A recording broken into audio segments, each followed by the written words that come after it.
The power of command presence is the ability to own the skin that you're in any environment, understanding who you are in the moment and knowing what your actions are going to be prior to you engaging.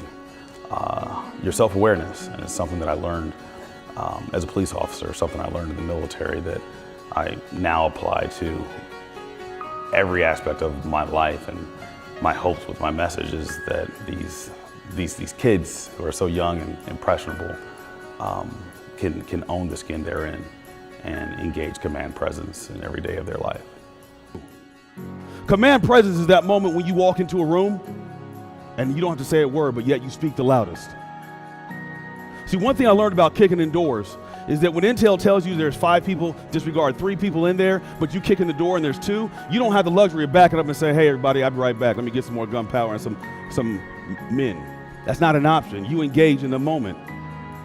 The impression that I want to leave on these kids tomorrow is that they are not their background, they are not their past, they are not their current statistic, because I was them when I was their age, and it took me 30 plus years to break that cycle.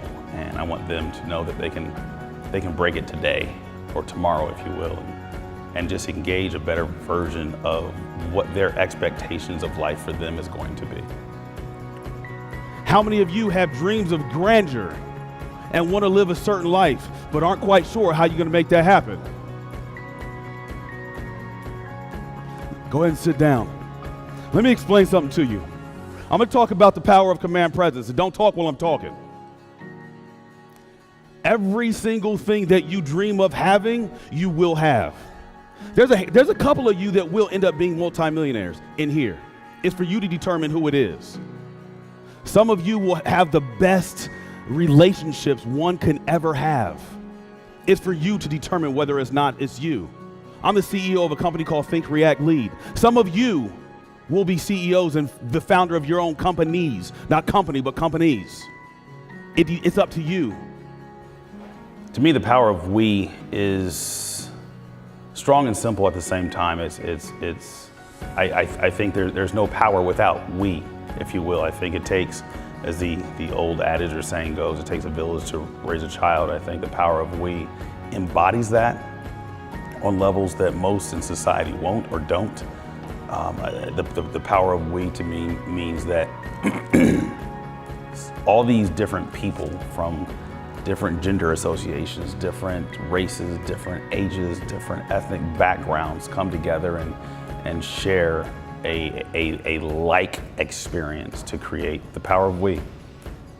Some of you want to be lawyers, some of you want to be doctors, and you're not sure how. Some of you want to go in the military. You're afraid to bring that conversation up. Some of you know you're going to be a millionaire, but you don't know how to tell nobody. It starts with disregarding all of the adversities and negativities that you hear. And here's another one. If you don't take anything away from this conversation that I'm having with you, think about all the negative stereotypes attached to your race, your ethnic background, your gender, and your religion, and don't do any of them. If you can manage just that, success is inevitable.